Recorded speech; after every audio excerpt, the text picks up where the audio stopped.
Ensuite, les aspects financiers. Maintenant, donc le financier, donc qui est une autre clé euh, pour la réussite de votre projet de franchise. Ici, trois questions simples à se poser. Euh, D'une part, combien est-ce que je vais apporter?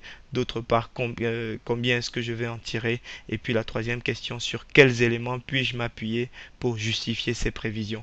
Voilà les trois questions simples que vous devez vous poser en ce qui concerne la dimension financière de votre projet. Alors, l'objectif ici étant d'avoir une approche globale et pertinente de l'opération sur le plan financier.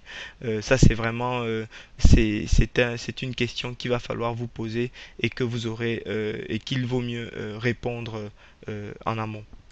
Ensuite, euh, ici, il faut pas, l'objectif ici, c'est également d'éviter de tomber dans le piège du shopping de droit d'entrée, qui est malheureusement une pratique trop fréquente pour chez les candidats franchisés qui ne savent pas réellement quels sont les véritables indices à regarder lorsqu'ils s'intéressent à une enseigne et se retrouvent à faire du shopping de droit d'entrée, ce qui est un véritable piège parce que vous savez, le développement d'une franchise a des coûts et quel que soit le réseau auquel vous vous adressez, les coûts sont à peu de choses près les mêmes. Alors, certains réseaux vont être meilleurs sur certains postes de charge mais moins bons sur d'autres et inversement.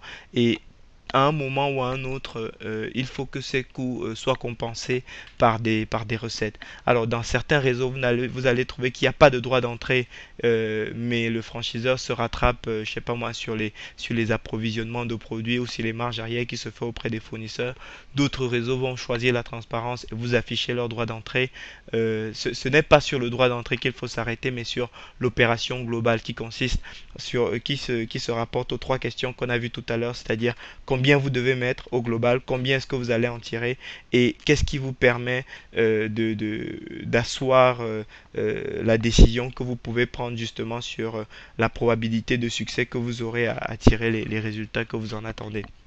Donc voilà, ne tombez pas dans le piège du shopping de droit d'entrée, c'est vraiment les candidats non préparés qui se limitent à une comparaison de droit d'entrée. C'est quelque chose de pas, c'est un indicateur qui n'est pas fiable pour apprécier l'attractivité financière d'une opportunité.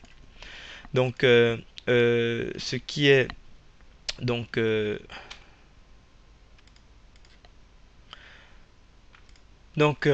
ici il faut faire attention à un point, c'est il est indispensable de rentrer ensuite dans le détail, c'est-à-dire il ne faut pas s'arrêter aux trois questions majeures, parce que ce n'est qu'en rentrant dans le détail que vous trouverez véritablement des arguments plaidant en faveur ou plaidant contre le potentiel financier de l'activité que vous envisagez.